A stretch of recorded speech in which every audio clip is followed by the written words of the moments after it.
Welcome back to Awakening a Spiritual Mind. My name is Elizabeth Cario, your host.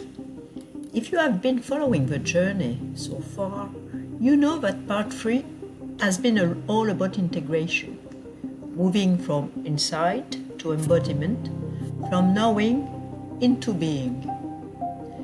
I'd like to begin by reading the closing passage of part 3 of the book. Conclusion. Step 2. The Alchemist's Path. True transformation does not begin with a war against the ego. It begins with understanding, an attitude of curiosity, patience, and presence. The goal is not to eliminate your patterns, but to hold them in compassionate awareness long enough for something new to emerge, something truer, quieter, and deeper. This is the essence of inner alchemy.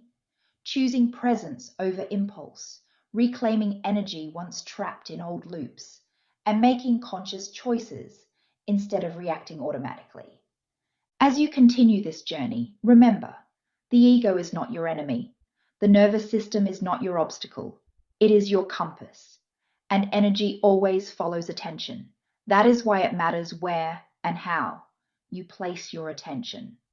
Let this chapter serve as a threshold, an invitation to step out of autopilot and into conscious intention.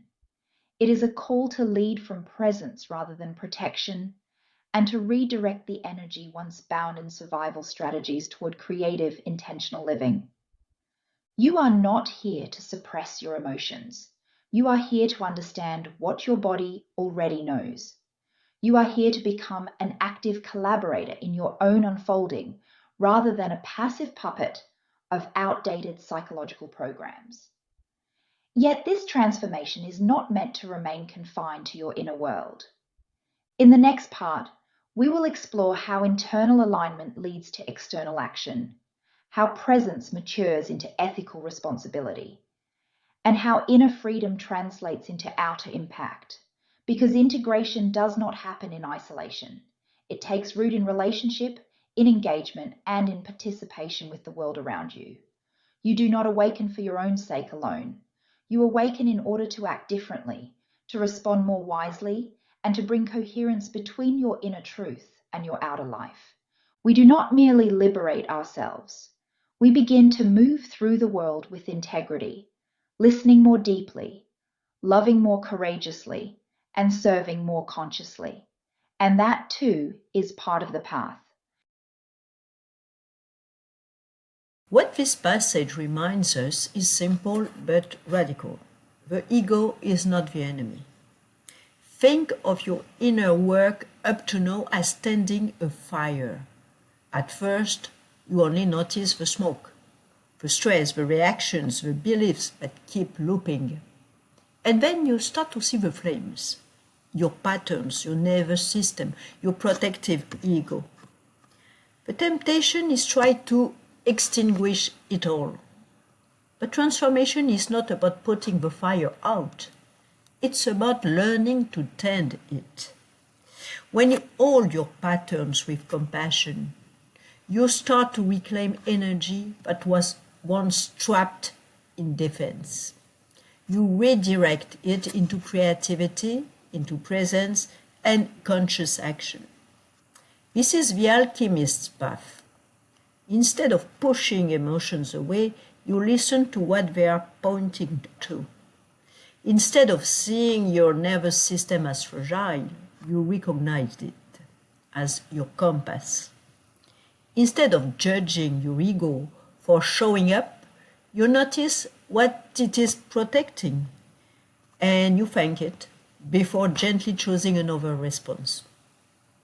Pause for a moment and think of one situation this week where you reacted quickly, maybe defensively, maybe with people, pleasing, maybe by shutting down. What would have shifted if you had taken just one extra breath?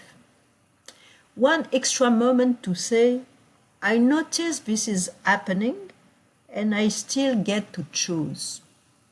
That pause, that's the beginning of alchemy.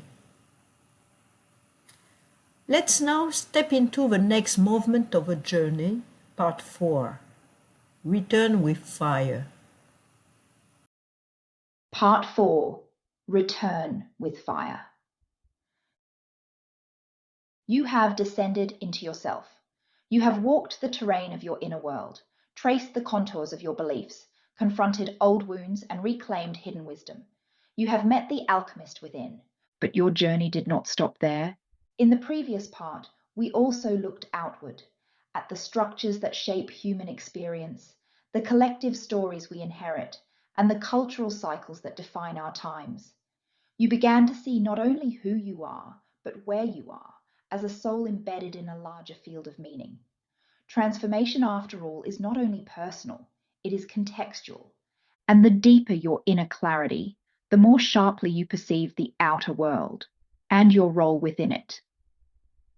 Now the time has come to return, not as the person you were, but as someone reshaped by fire. Clearer, deeper, a light with meaning. This is not a retreat from the world. It is a re-entry, a conscious return to complexity, with presence, a decision to bring what you have touched in silence into the movement of daily life, to act without collapsing, to choose without repeating, to speak, to serve, to create, without betraying your truth. You do not need to become a healer, a guide, or a public figure to live with purpose. You only need to live in alignment with your values, your voice, and your vision. I call this part Return with Fire, because true transformation is not complete until it becomes visible. The fire you carry now is not decorative, it is functional.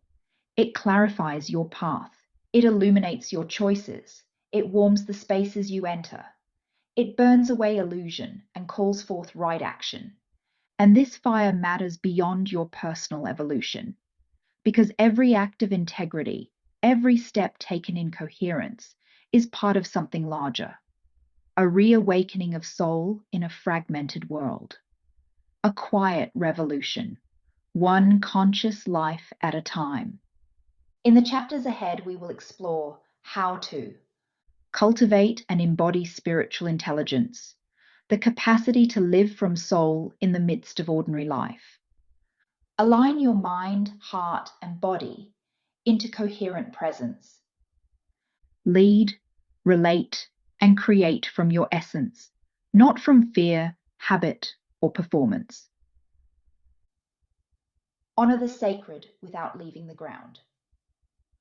We will also draw on insights from transpersonal psychology, a field that bridges inner and outer, personal and collective, psychological and spiritual.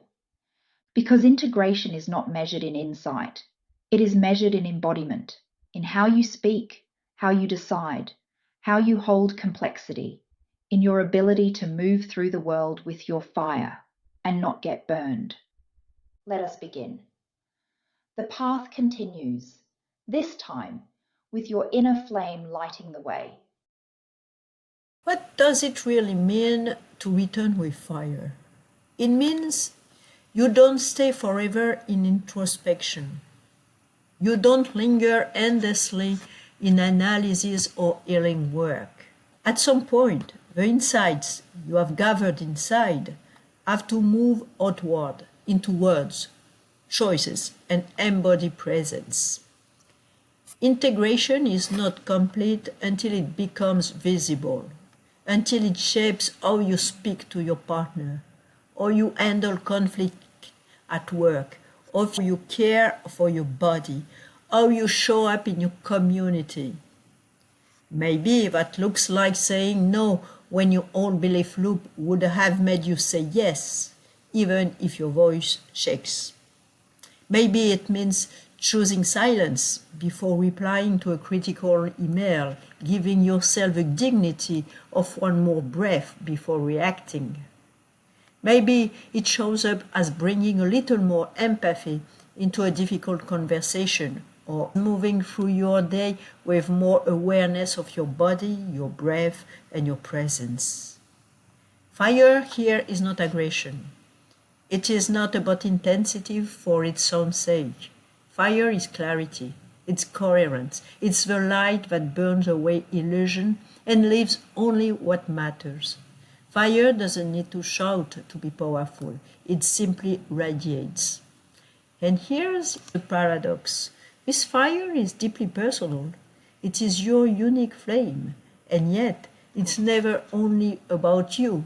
Every time you act from inner alignment rather than old conditioning, you add one more spark to a large fire, a fire of integrity, a fire of awakening. Think of it this way. Your presence changes the atmosphere around you. The way you walk into a room, the tone of your voice, the quality of your listening, these are not small things. They create ripples, and those ripples become part of a collective field. So to return with fire is to understand that your inner work is not a private treasure you keep hidden.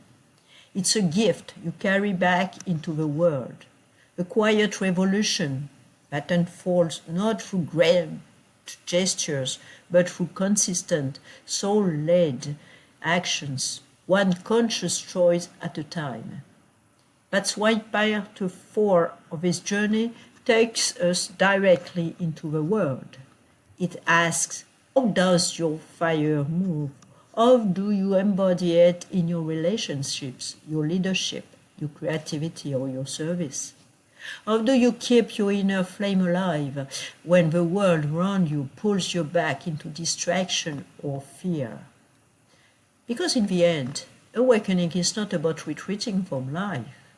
It is about re-entering life differently, with more integrity, with more presence, and with your fire intact. So now, in your awakening journal, take a few moments to write. What insight feels more alive in me? Where in my life am I being invited to return? Not as I was, but as someone reshaped by presence. How might my inner fire clarify even one decision this week? Take some time to answer to these 3 questions. In the next episode, we step into the art of learning how spiritual intelligence guides not only inner alignment, but outer impact. Until next time, carry your fire with you. Thank you for listening to Awakening the Spiritual Mind.